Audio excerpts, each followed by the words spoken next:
Welcome to the Chicago Bears Podcast, a presentation of ESPN Chicago, Chicago's home for sports. Here's your host, Pat, the designer.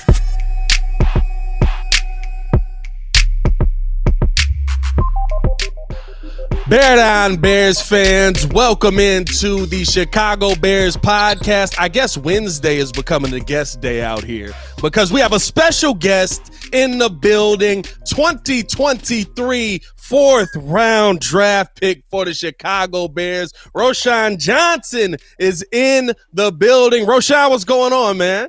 Not much. I'm excited, man. How y'all doing? We're doing good, man. Roschon, welcome to Chicago, man. I know all the Bears fans is thrilled to have you. Myself personally, I'm always, an advocate for any time we get great running backs here in Chicago like yourself. So I was thrilled when the pick came in. We got another Texas guy here in Chicago. So congratulations, man. Welcome to Chicago. Yes, sir. Appreciate that. First quarter. So, as we get into the first quarter, this is our first segment of the show. I got to ask you this because everywhere you've gone, I went back to how they talked about you in college, how they're talking about you early on in this Bears process, even you at rookie minicamp and stuff like that. Everybody starts off at first talking about your leadership. They talk about how much your presence in the room and your leadership in the room is seen and felt by everybody there. What gives you, right? What gave you that confidence to just be a leader in every room that you walk into? Because the first thing they talk about with you is like, man, he's a leader. Oh, he a good running back too, by the way. Like he can run the football as well. Yeah, I think it's just the way I go about my business. I ultimately believe that like your peers let you lead. Like you don't really just go in a place just automatically leading.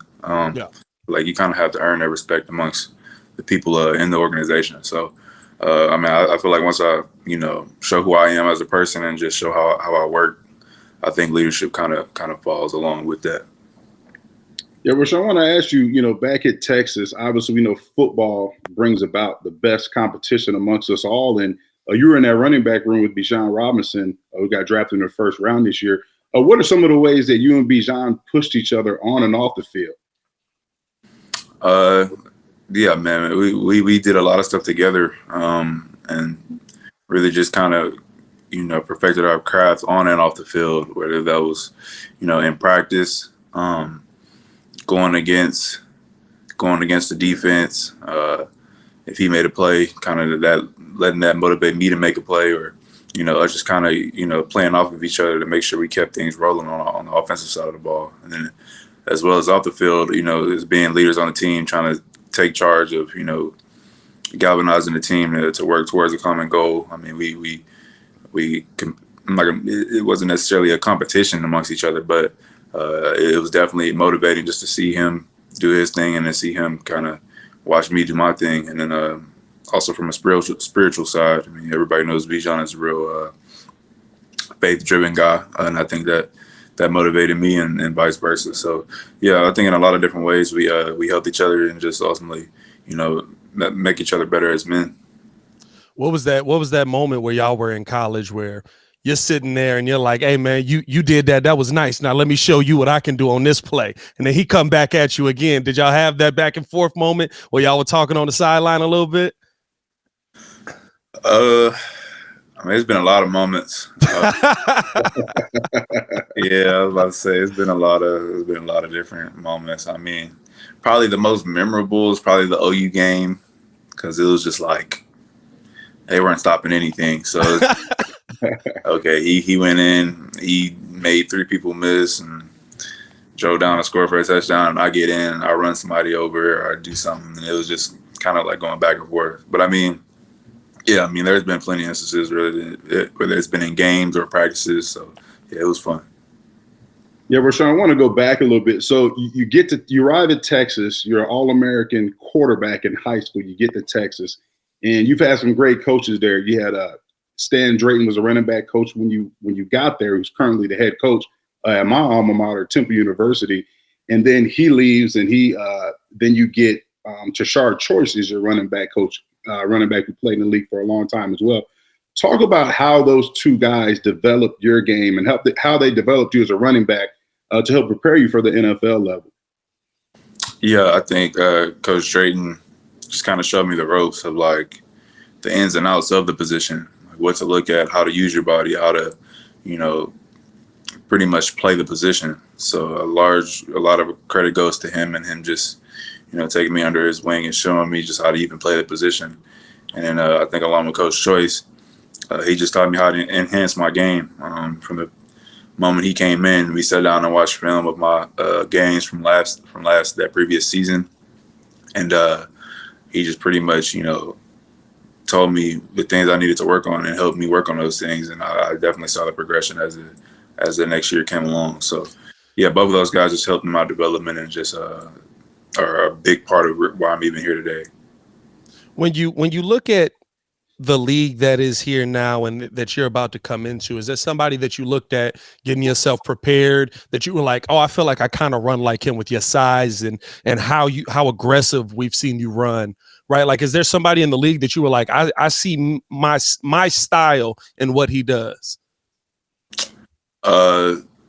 Initially, there was really nobody. Like, I would just watch kind of everybody because you got to think about it. Like, I didn't start playing a position until I got to college. So it was like, I really just kind of watched everybody. There's really nobody that I just like watch and mimic. But as I started playing the position, I kind of noticed guys that I really like watching are like Arian Foster. Matt Forte was a big one. When I was trying to like just kind of see who I kind of resemble, like body style and just how I ran. Matt Forte, Arian Foster, and then James Conner a little bit as well. So yeah, I think I probably of all the guys that I've watched, those three would probably be the most. Yeah, Roschon, having played quarterback and having to understand coverages and things of that nature, and then making that transition to running back, how do you feel that helped you as a running back understand pass protections, different things that, defenses was trying to do that enabled you to be able to pick up that blitz from your time playing quarterback? Yeah, I definitely think it helped in just flipping how I see the field. I mean, as a running back, you're always taught to, for one, look at the front and then look at the linebackers, where they displaced. Are they tipping off or giving any tendencies? Are they tipping off blitzes, things of that nature? But from a quarterback's perspective, like, you got to look at it the whole picture. So you kind of read the defense from like top to bottom. So you're keying safeties, seeing how they play in relation to backers, and ultimately trying to get a beat on what they're doing through the safeties and the Sam, nickel Sam. So like, it's just a way of flipping my vision to where I can see things before they're happening, as if a quarterback would. That I feel like a lot of running backs, they've never played the position that way. So like, it's not really something that they're used to doing. So I think it kind of helps me just identify things and just, even see checks before they're happening. I mean, it was good just to go in mini camp and just to kind of know what the kill play was, or if the quarterback was about to kill the play before he even did it. Just kind of seeing things before it happened. So yeah, it definitely helps me play faster. With how loaded this backfield is, right? It's you, Khalil Herbert, there's Deontay Foreman. There's so many names here that we feel like there's going to be this real running force on the Chicago Bears, which is what the Bears have been known for forever. What gets you most excited about being added to this backfield? What's got you most excited about coming to the Chicago Bears on the offensive side that you see that you're like, yeah, this is when we do this, this is going to be nice. We're going to be able to make this happen. Yeah, I think just getting to learn from those guys and then ultimately just kind of competing with them. I think it'll just help me become a better player. And then ultimately from the film that I've watched, the run game seemed to be in good shape. I mean, when I watched the run game from last year's team, there was a lot of good on there to build off from. So, and I think with Justin and along with Chase and DJ, I think they'll kind of grow with each other. They'll kind of mesh together, and I think it'll be something that the league hasn't really seen from Chicago in a minute. So, yeah, I think there's a lot of potential that's left there to be untapped. But I mean, ultimately, we got to put it all together and go do it. So, absolutely. Yeah, Roschon, for a young rookie in this league to earn playing time, the key is being really good on special teams, something that you did well and excelled at Texas. And I know Coach Hightower came out and said that he was pleased to see how you performed, on special teams during rookie minicamp. But what are some of the things, or what are some of the personal goals that you have as a rookie for yourself? Yeah, I mean, I think it's just to kind of showcase all the variety of things I can do, whether it be on special teams, on offense, catching out the backfield, running the ball, pass blocking, really just kind of everything that I can provide for a team.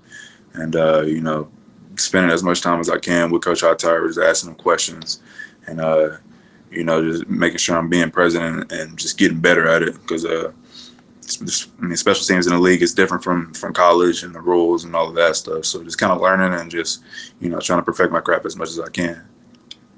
How do you think your game's going to change playing with a quarterback like Justin Fields? We know what he can do as a dynamic runner. I believe that he's going to take a big step as a passer in this NFL this season. How do you think that your game is going to change, having somebody who the defense is going to always be watching as a threat to take off or make a play with his arm on the move?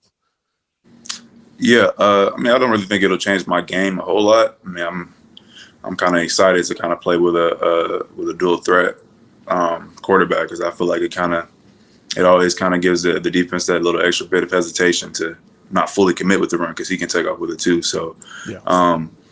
And I think, like you said, I think he'll definitely progress this year as a passer, and ultimately, just kind of keep the defense on their toes. And I feel like ultimately when you can do that and kind of manipulate the defense from a mental standpoint, that makes it that much sweeter for the run game. So, yeah, I think he should definitely develop and ultimately just help out the offense as a whole. Yeah, as athletes, we're always trying to work on our craft and perfect our craft. And, for you, what is one thing this offseason that you've been trying to improve, or what do you feel like there's one area of weakness that you've been really trying to develop, this offseason? As far as, blocking goes, I think my hand placement can be a lot more consistent, whether that's on offense or special teams. Special teams, especially, it's harder to block people necessarily. So just trying to be more consistent with that and just work on my overall burst. I feel like any player can benefit from just being faster. So just trying to harp on that and making sure I'm, exploding and just creating that separation for myself. When you're talking about what's going to translate, right? Everybody says that I can do this from college. I can make this. This is what my tape is, blah, blah, blah. What do you think is going to be the one thing that you already have in your arsenal that's going to translate quickest to the NFL?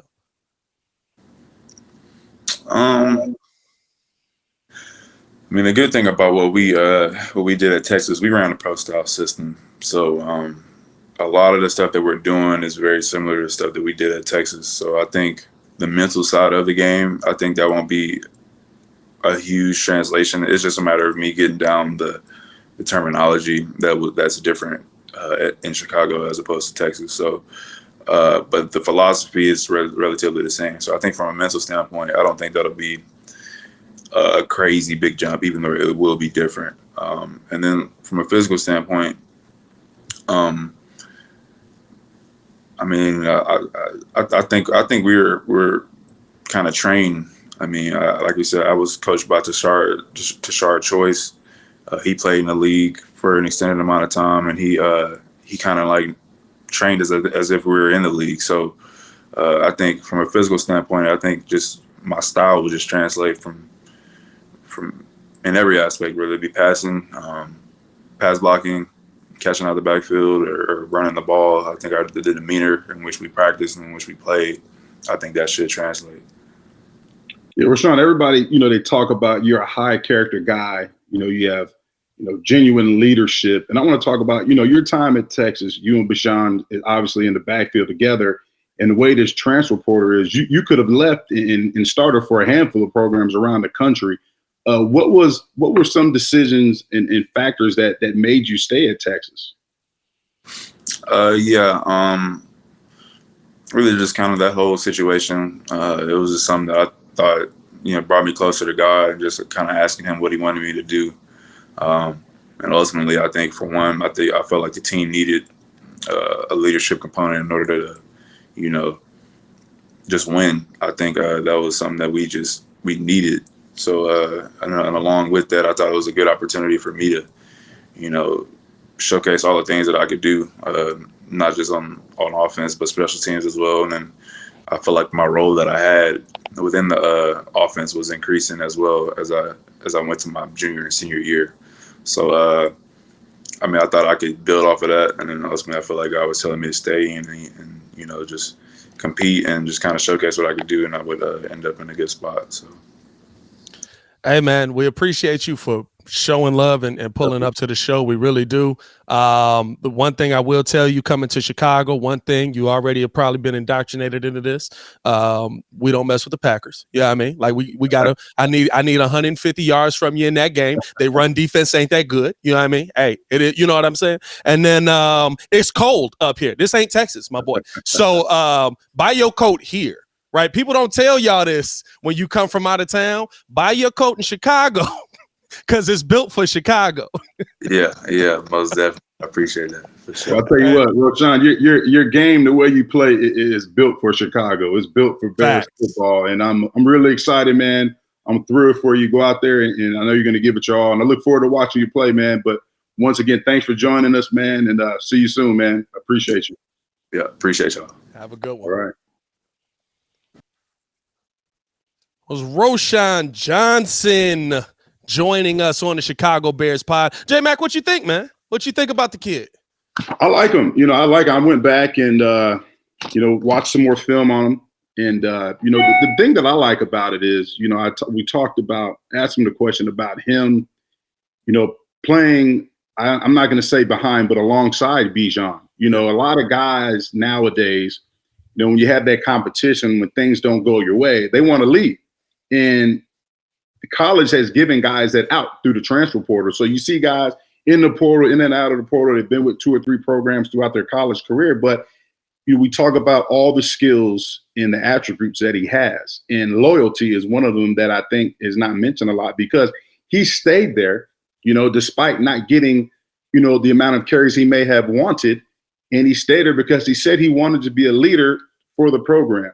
He wanted to be a leader for his teammates. You know what I'm saying? And that speaks volumes about the man and who he is as a person. And, I really like that. And I'm glad that he's going to be in Chicago, because now you have a young, hungry running back who, like we said before on the pod a few weeks ago, doesn't have a lot of wear and tear on his body because he didn't carry the ball, over 300 times in his career or whatever. So you got a young back here who can do all things. I mean, he's solid in pass protection. He can catch the ball out of the backfield. He can run out on the perimeter, and he can run between the tackles. So I'm really excited. I think his game's going to translate well for what we're trying to do up here in Chicago, and the run game that he's installed there. And I'm looking forward to seeing him play. Where do you see him slated by the end of this? Like I've come out with my bold prediction. I think he's going to be our starting running back. I think by week 5, but I think he's going to end up being our starting running back at some point. But where do you see him slated, and how's that from a player standpoint, right, affect the mindset of the guys that are ahead of him who are hearing how the Bears are talking about Roschon coming into the organization?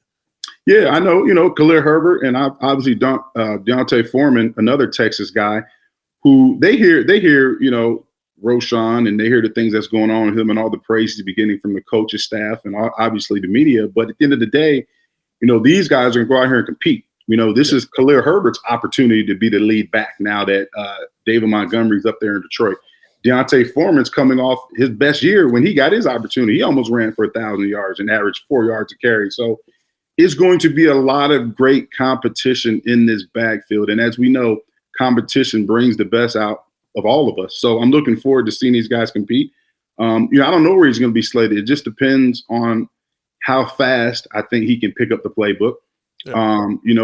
The quickest way for a young back to get on the field is to excel in pass protection, something that we saw Khalil Herbert struggle with last year, along with Deontay Foreman. So if he can show that he has that ability to be able to excel at that and be better in that skill than anybody else in that running back room, he could see the field faster. Another thing that he has going for him in terms of ahead of those other guys, we got to mention Travis Homer and Tristan Ebner as well, if he can be a four-phase special teams guy, well, he brings a lot of value there, because I think the first place we'll see him on the field is on special teams. And once he excels in that area, then, the coaches feel more comfortable to say, hey, let's give him some carries.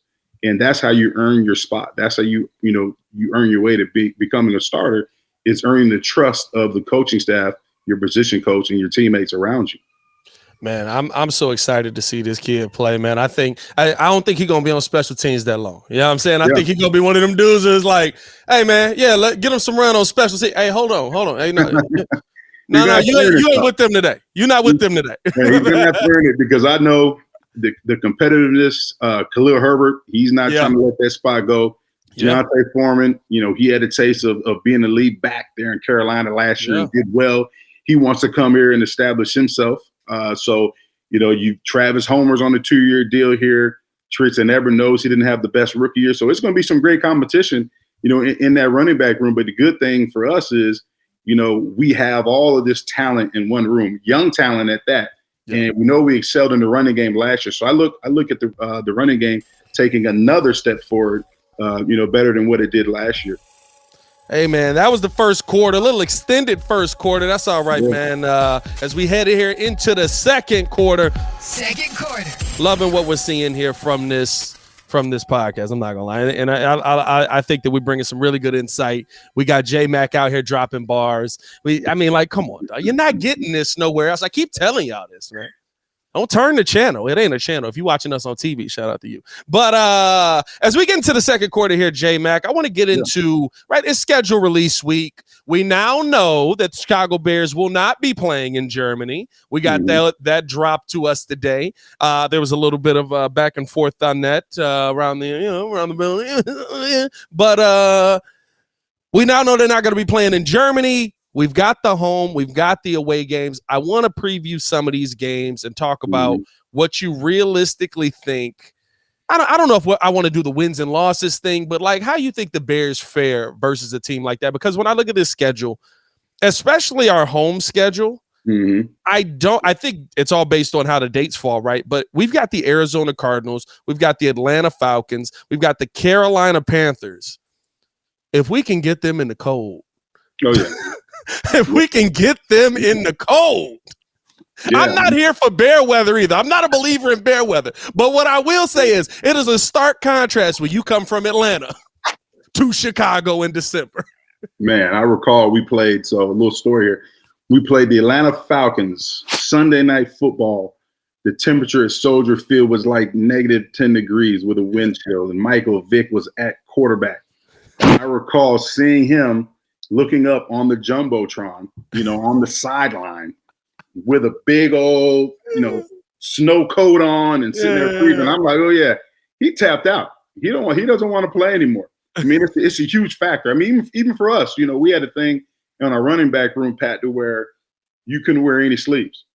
And best believe, me being from Florida kid, I wanted to put on sleeves so bad, Pat, but I was freezing, but it was a mindset. You know what I mean? Yeah. Anything that you can give yourself a competitive edge, whether it be mentally or physically, we were going to do it. So we had a rule that you couldn't wear sleeves. So, we're putting on the warm skin and the Vaseline, but I tell you what, it was freezing. Yeah. Y'all wasn't out here doing the Joe Namath, was you? Wasn't that Joe Namath that said he was taking Viagra to keep warm on the sideline? Y'all wasn't out here doing the Joe Namath, was you, my boy?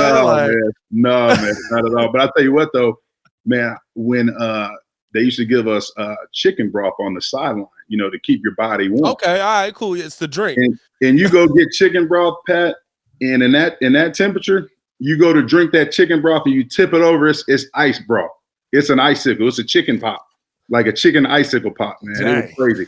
And I remember in the huddle, and when Lovey would call a timeout, I remember me and T. Jones would throw a tantrum because we're trying to get out of there, man. Let that clock keep running, man. Let it run. Let that clock run, man. It's cold out here, man. So, yeah, I think having that the elements and the weather definitely gives us, an advantage. I love to see Kyler Murray come running out here in a freezing cold Soldier Field. So let's hope we get all those teams, here in the later months. Yeah, I think that here's the tough part, right? I'm not a big believer in bear weather when it comes to most of the teams, but I think for the teams that if it's hot there in that moment is such a stark contrast. But look, bear weather ain't worked in our favor.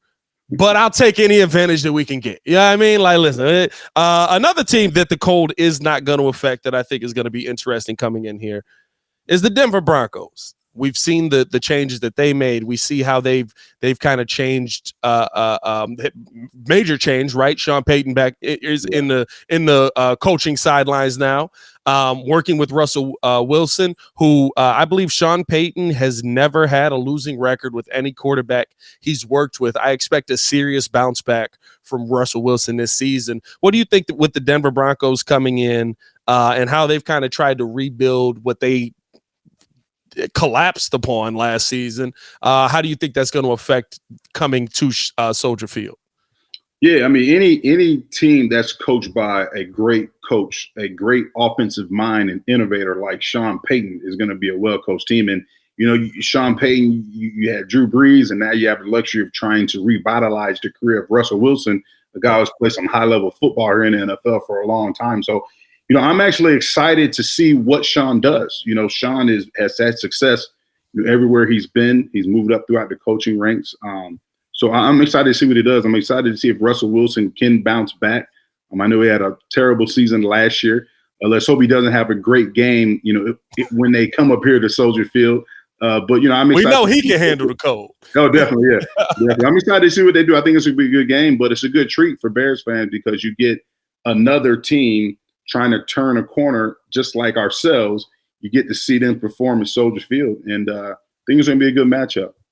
I think that's the interesting thing, right? When I look, and here's the tough part, right? Like you're trying to, for me, I try to put like the Bears fan away when I talk about the team. It's almost impossible, but I try to put the fandom away and I try to be realistic. But when I look at our home schedule this season, not to say I think the Bears are going to go out here and win every game at home, but we do have a lot of teams that play in domes and or warm weather situations. You got the Vegas Raiders coming in with Jimmy Garoppolo as well. I don't think he's used to the cold no more. I think he's, although he does come here and beat Green Bay, I will give him that. He came here and beat Aaron in the winter. So maybe that don't mean nothing.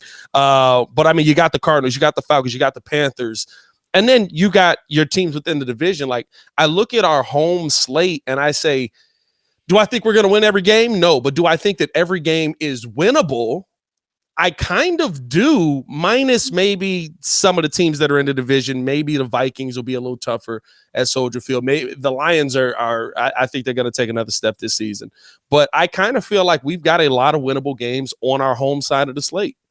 Yeah, and when you look at it too on the home side, you know, I'll go back to the Raiders. Jimmy G is almost like a homecoming for him. You know, I think he's a Rolling Meadows grad. I think. Yeah, I don't want to get it wrong. I believe he went to EIU with Yurko. Did he not? Yurko and him both EIU grads, so he's been here. Eastern Illinois guy. Yeah, and Sean Payton's an Eastern Illinois grad as well. So. He, he gets somewhat of a homecoming here. So I don't think the cold's really going to affect him. It's a good opportunity for us to go against a team like the Raiders. When you look at the other teams that's going to be at Soldier Field and what the Bears fans will get to see. You know, we talked about the Carolina Panthers earlier. Well, you know, we got an opportunity to see Bryce Young, the number one pick that obviously the Bears traded away and got all the picks and DJ Moore for. So we got an up close and personal look at Bryce Young.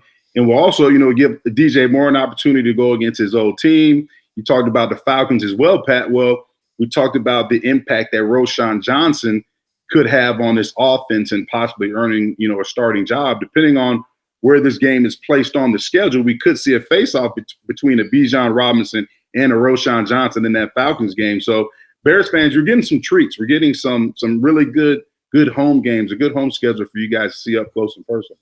Let's hope that they're winning treats. That's the goal. You know what I mean? Like we got some treats, but it's like, I don't know about this. The away schedule, I will say this. I'm just hoping for anything close to 500 on the away schedule. Away schedule is going to be tough. You got the Cleveland Browns.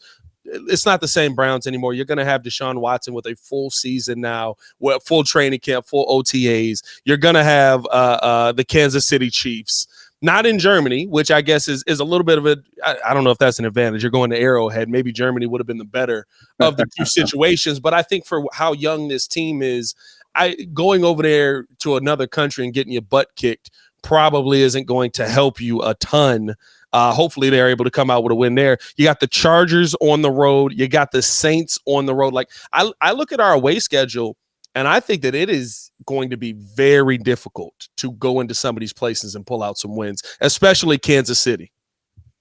Yeah, anytime you're on the road, it's a challenge. You're traveling, you're not in your own bed, schedule's different, you know what I mean? And then if you're going to a place to where you have family there, you got to worry about tickets, all of these things, all these outside factors other than the X's and O's and what your job is on the game. You hated playing in Florida, didn't you? You hated playing the Dolphins. I'm telling you, man, you go to Tampa Bay, you play Jacksonville, and you got your third and fourth cousin want tickets to the game. Hey, let's meet up, let's go to dinner, and you get stuck with the bill. You're already mad, you know what I'm saying? Yeah. And spend all this money on tickets, and now, you take everybody to dinner, that bill comes and nobody has a wallet, or everybody go to the got it, nephew. You know what I'm saying? You got it, nephew. You got that football money. Yeah. They think, so you're already distracted. So anytime, you're on the road, it's a challenge. But, I look at, we'll kind of go down the list. We talked about the Cleveland Browns. Now, here's an opportunity for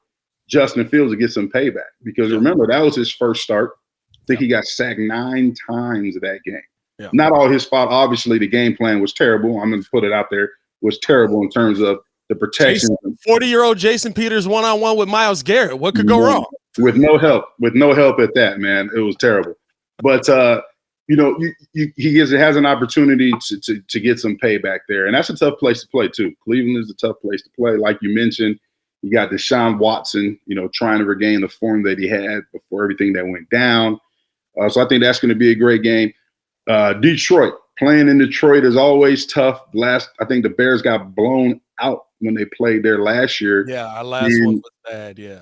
Yeah, and then you got, David Montgomery. I was a huge fan of David Montgomery. I was upset when he left, but that's the nature of the business. But now we got our defense who now they got to face a motivated David Montgomery. I'm sure he wanted to stay in Chicago, didn't work out, but now he gets an opportunity to go up against his old team. And anytime you get situations like that, it's never good. I can recall we played the Cincinnati Bengals on the road one year, and that was after Cedric Benson, rest in heaven to my guy, Ceddy B. Man, I remember Cedric calling me the week of the game, and he said, J-Mac, I cannot wait to play you guys. And, when I'm talking trash, I'm like, hey, Ced, you ain't gonna do nothing, bro. You ain't got nothing. You ain't gonna do nothing, man. You look cute. You look real cute with all them stripes in that Bengals uniform. So he's like, all right, just wait. And I can recall we got to the hotel. That's so bad. Man, Pat, we got to the hotel and we walking in the lobby, and guess who's sitting there in our team lobby? Ceddy B is sitting there. And I'm like, wow. And I tell you what, I don't know how many yards he rushed for that game. You can ask Briggs. Briggs will tell you the same thing when Briggs is on Monday. Ask Briggs about this. Couldn't stop him. Could not stop Ceddy B. And he was talking so much trash. And after the game, Pat, I didn't even want to walk out there and shake hands because he was like searching me out. He knew he was looking for you. Yeah. That was I will never forget that game, because I was a big Cedric Benson guy. I thought that a lot of people in Chicago were down on him for not running out. What was that, in the playoffs against the Panthers? I think I don't remember which game it was. He doesn't run out of bounds, doesn't clock it. We end up losing that game. Blah blah blah. But I always thought that he was a really hard runner. I thought that he was an aggressive runner, and I just knew. I remember going into that week thinking, hey, he finna cook us. Like, he about to go ham, because you knew that it wasn't the best of terms that everybody dipped out on.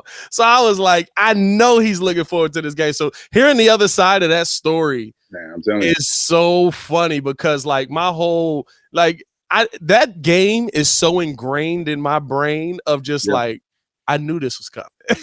Yeah. He put it on display too, man. And it's, and then And then what even made it worse, you got to hear about it, like for the next few weeks. You got to hear about it, man. Cedric cooked you guys, but he was a great back, like you said. Him and Thomas Jones complement each other really well. Their time here in Chicago, so that was a good night, a nice little thunder and lightning that we had with that. Another team. I mean, listen, we haven't really got a real evaluation on. It's the team that every Bears fan cares about the most, right?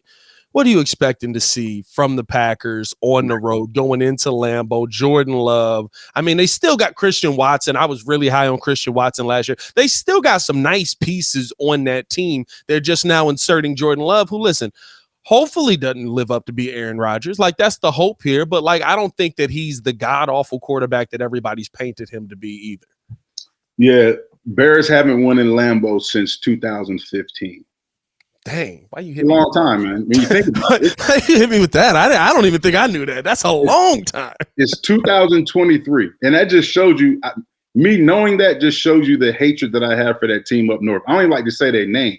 That team up north. That team up north. I got you. Right. So when you look at it, you got a young quarterback like Jordan Love, right? You mentioned the weapons that he have in Christian Watson. He's got Romeo Doubs. He's got a lot of young guys in that receiving corps. Yeah. Still, some guys are unproven. But what he does have is he's got that dynamic duo of A.J. Dillon and Aaron Jones. I mean, those two guys right there, they've been doing it for a long time. And if you have a solid running game, that's a quarterback's best friend. So I think Jordan Love, having a chance to make the most of his long-awaited opportunity. I hope he fails completely. I hope he's a bust. But at the same time, I mean, you've got that running game that's going to really help him, and I think they're going to really lean on that running game. But when you have a running game, you look at some of the things that Aaron Rodgers did and how he was effective in Green Bay is they set up play action off of that running game really well. Yeah. And I think that's an advantage that Jordan Love will have.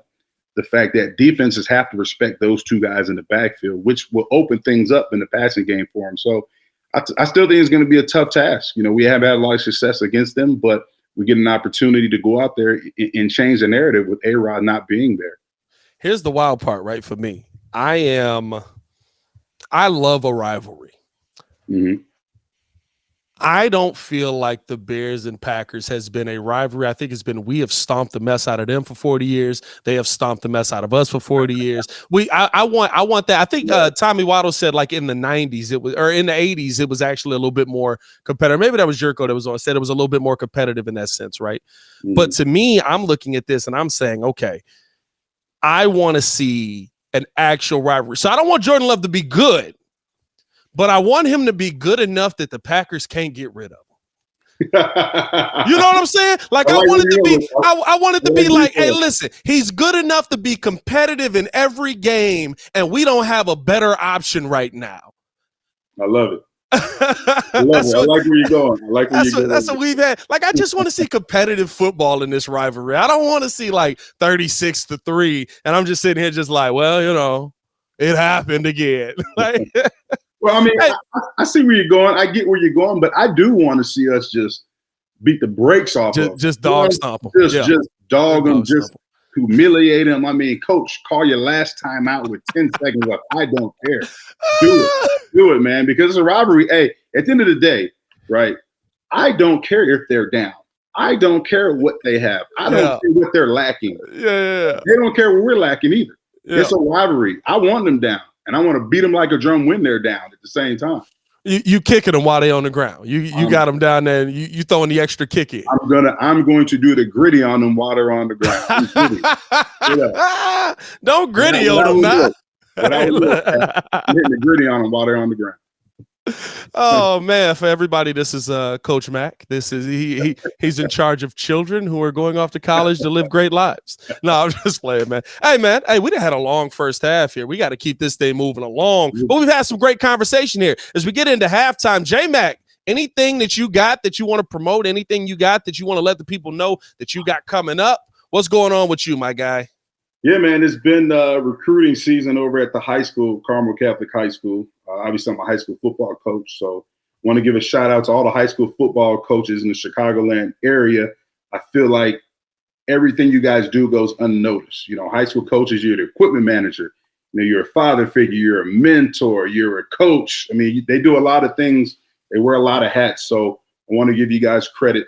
I appreciate what you guys do. And, to all our opponents this year, guess what? We're coming for you. So I'm going to give you praise, but we're going to be ready at the same time. And just had a lot of coaches coming through, Pat. We've got a lot of guys in our program that have been putting in a lot of hard work and is being noticed. A lot of college coaches coming in. We had some colleges visit our workout this morning. I don't really want to throw out the names of the schools because I don't know all the NCAA rules and stuff like that. But it's been good. It's been good, man. You got to be careful out there. Yeah, you got to be careful, man. No violations. I want my guys to go to college. I want them all to get scholarships and things of that nature. So it's been good, man. I'm proud of the way that they have progressed and they have performed this offseason. And I'm looking forward to our home opener, our kickoff against Creek Monet High School, a team that went to the playoffs last year. And I think it's going to be a good challenge for us. Hey, it's going to be I tell you what, y'all 7-4 last season, right? Yeah, 7-4, man. 7-4, moving in the right direction. I mean, like how many kids you got coming back that already understand the system and all that?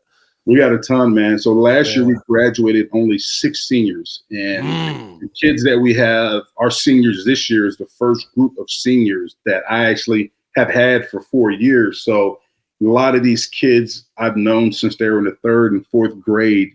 And, the parents entrusted them to bring them to Carmel with myself and the coaching staff and all the resources that the school has to offer. So I'm really excited to see, these kids having a taste of success and having had to play early and go through the growing pains. They're now battle tested and they had success last year. They got a taste of the playoffs. And I'm trying to see, what their mentality is. I don't want them to be complacent. Obviously, you want to, enjoy the work that you put in and enjoy the results that you had last year.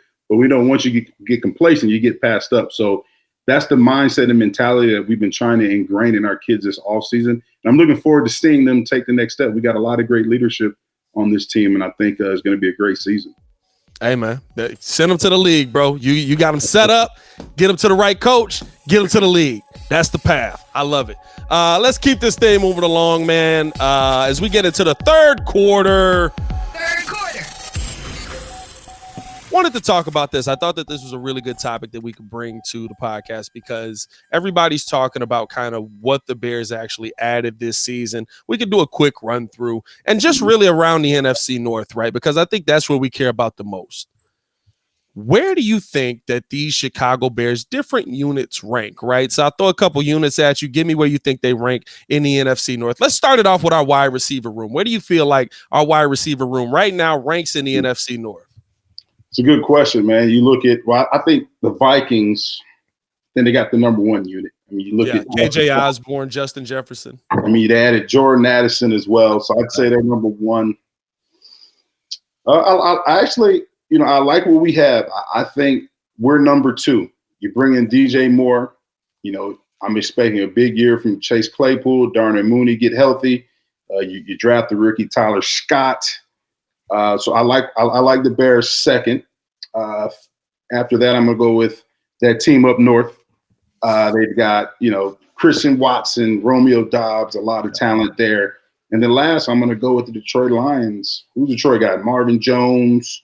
Amon-Ra St. Brown. Yeah, you know what? It's close. Green Bay and Detroit. Actually, no, I forgot about St. Brown, the brother of EQ St. Brown. I forgot about it. It's close with those two teams. It's I was going to say the Lions, but I will say this. I think they only have Amon-Ra. I can't say that. I do like Marvin, but Amon-Ra. Amon-Ra is a dog. So I probably got them above the Packers, but I don't think I disagree with your list. I think that's why I wanted to do this because realistically, when you look at our units, I don't think that we're that far behind everybody else, right? It really comes down to just, especially, right, like the next unit, a unit that you spent a lot of time with in your playing career, the running back room. How do you think our running back room slates out? Yeah, man, first and foremost, that team up north, number 1. You got Dillon and Jones. Detroit they got Demo. They drafted the young rookie from Jamar Gibbs. Jamar Gibbs, unproven there. He's got a lot of hype. I'm gonna go with. It's a good question, Pat. I think we're second. I'm gonna go with us being second there. We got Herbert, You got Foreman, who almost ran for 1,000 yards last year, bringing another highly touted rookie, Roschon Johnson, who we had on the show earlier. Yeah. I'm going to go second there.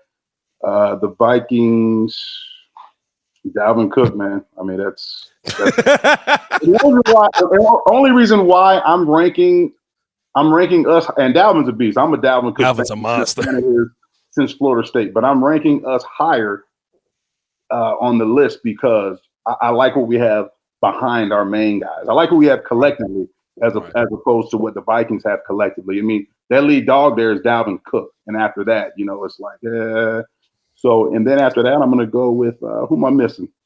Well, you had the Lions. You got Demo, and so you got Lions fourth on the running back room. Yeah, I'm gonna go fourth right there, man. I got to go fourth.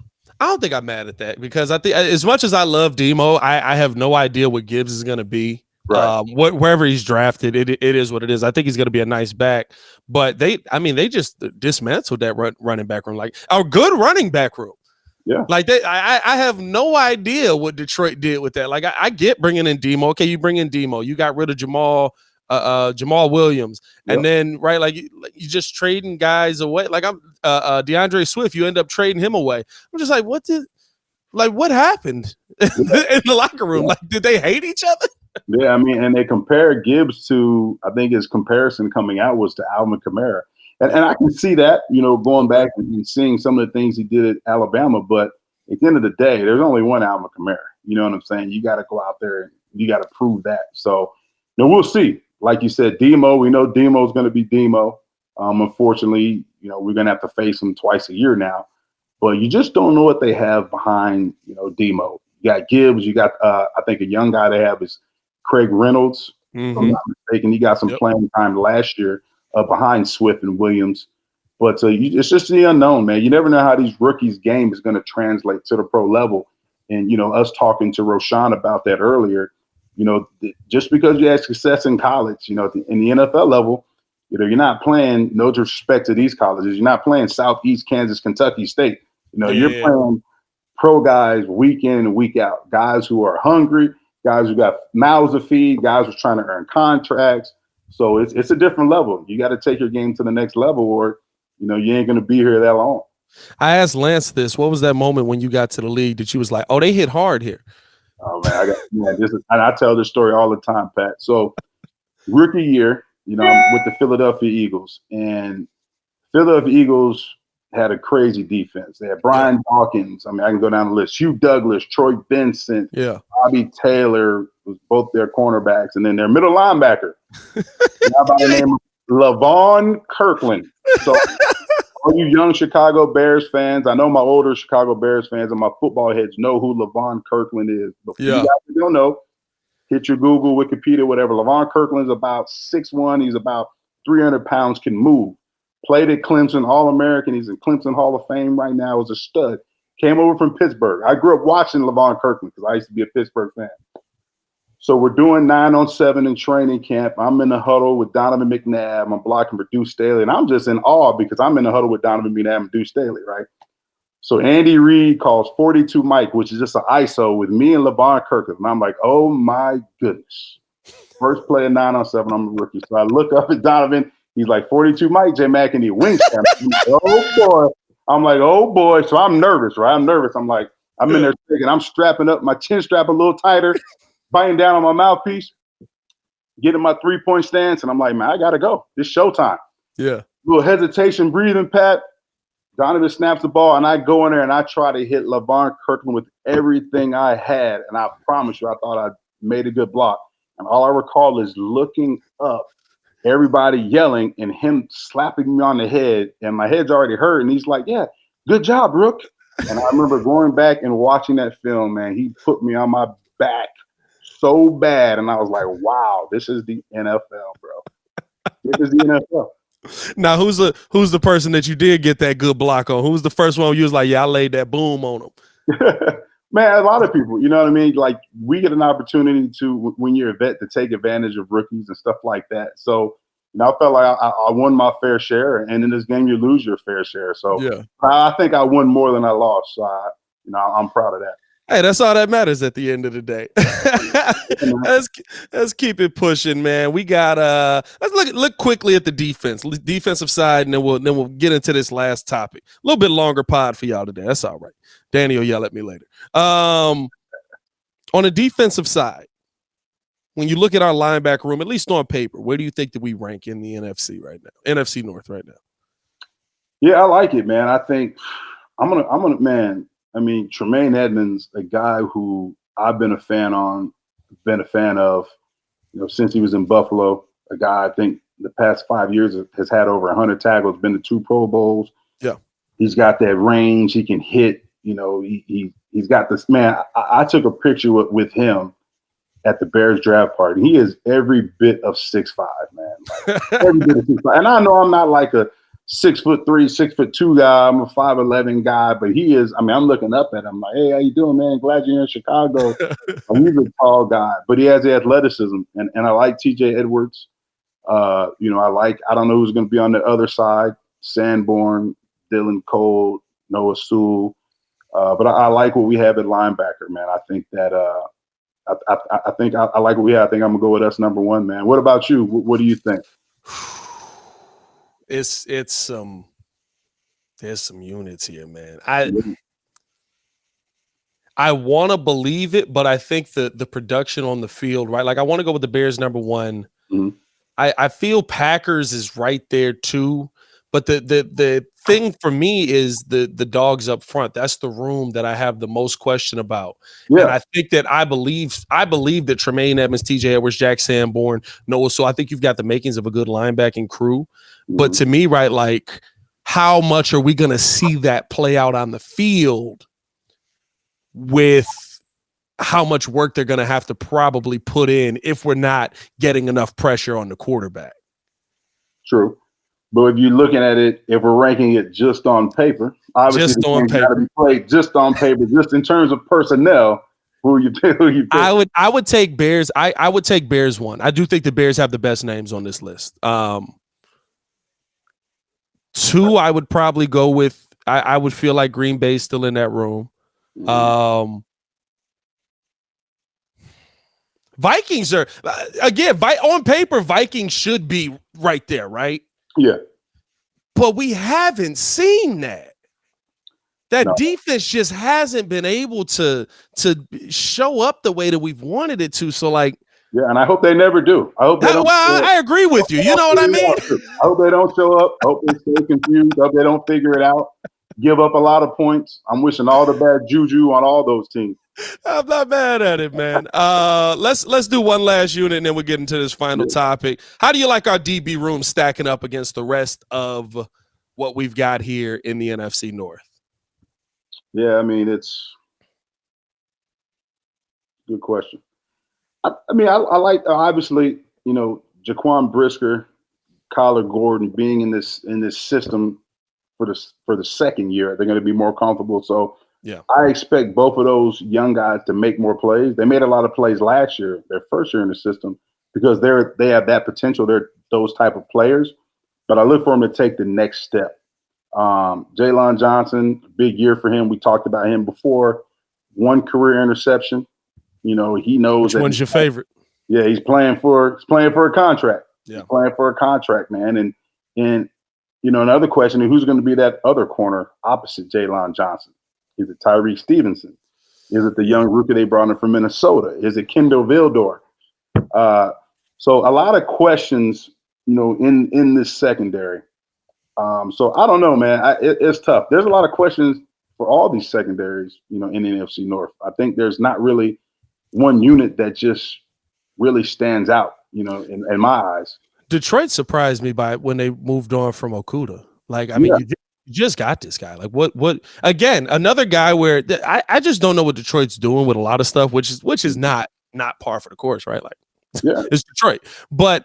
Right, like I thought that you had a guy that you wanted to invest in and develop, and then you got rid of this guy really quick. Yeah, so the questions there too.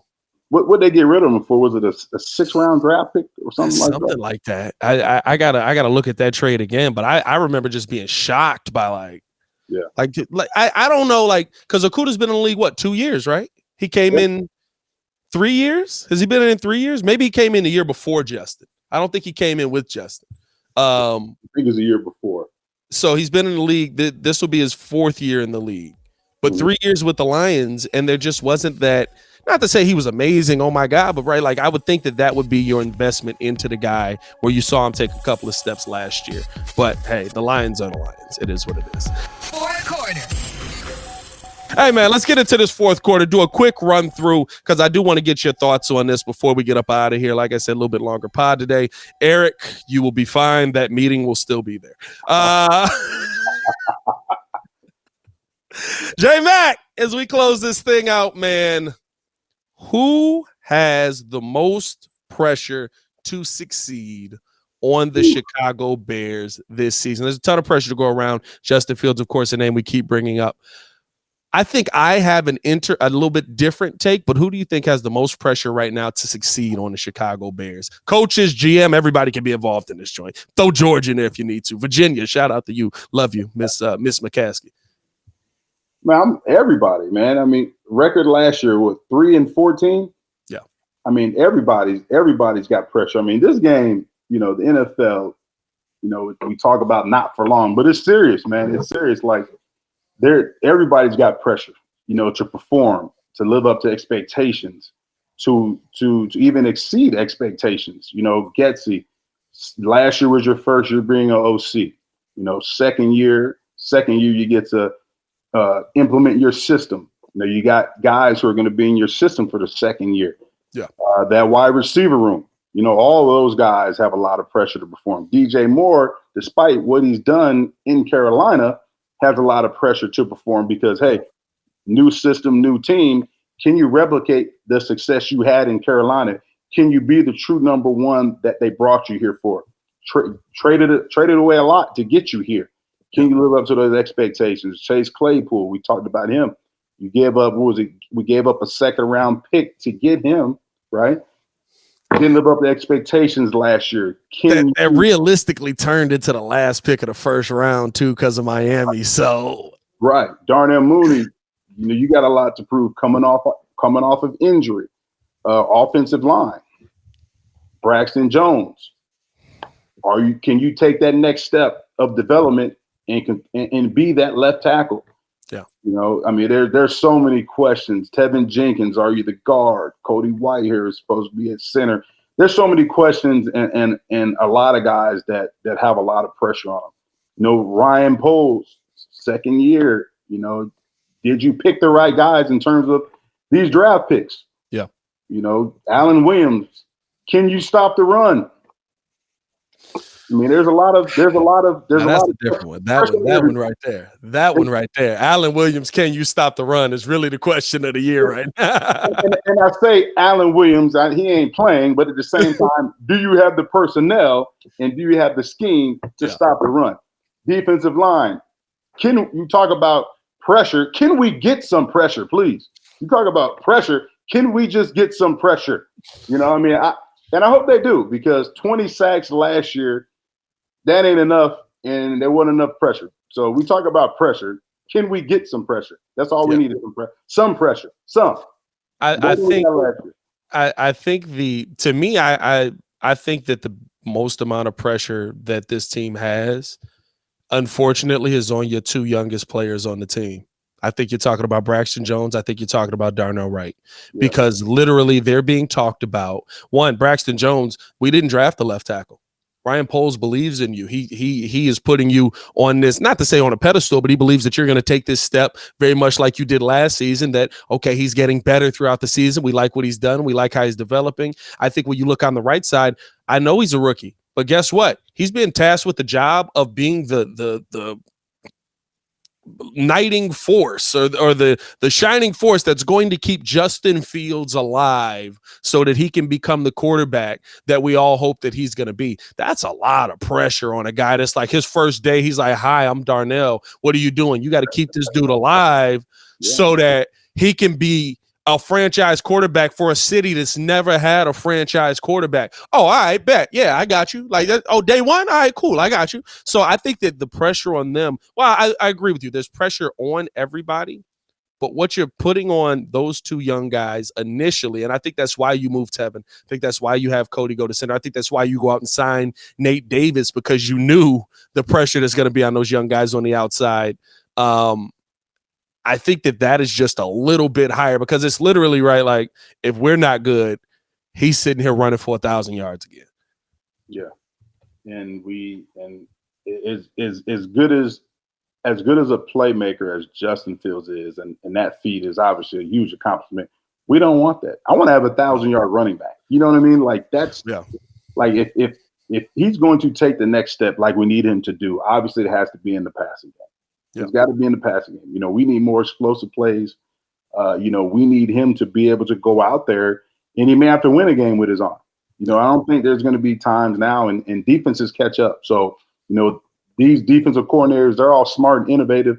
They've done watched all the film last year, all the quarterback design runs that Justin had, and, you know, they know he took a lot of shots and things of that nature. So they know that Getsy, you know, he wants to limit that. He wants to scale back on that. And as you see, that's why the Bears bring in a Roschon Johnson. They bring in a Deontay Foreman. They bring in a Travis Homer, because they know that, hey, we can't risk our quarterback getting hurt. He can't be our leading rusher this year if we want to be a playoff team, if we want to, you know, add more wins to that win column from last year. So, you know, these defensive coordinators, they know that it's going to be a change. Hey, ladies and gentlemen, that is another episode of the Chicago Bears podcast. Eric, wipe the sweat off your brow. You're good, dog. You know what I mean? Hey, we appreciate you guys for showing so much love. Appreciate J-Mac joining me every Wednesday. Are we just making Wednesday the guest spot? We got to get a new guest every Wednesday. We might as well just make it a thing. Let's do it. We might as well just make it a thing, man. Every Wednesday, tune in. We're going to try to have a new guest on this mug. As always, hit that like button, subscribe to the page if you haven't done so, and leave a 5-star review, whether you're listening on Apple Podcasts, Spotify, all of that stuff. But you should be listening on the ESPN 1000 or ESPN Chicago app, Monday through Friday. Ladies and gentlemen, I'm your host, Pat the Designer, back at it again. Y'all stay safe out there, Chicago. Bear down. Bear down.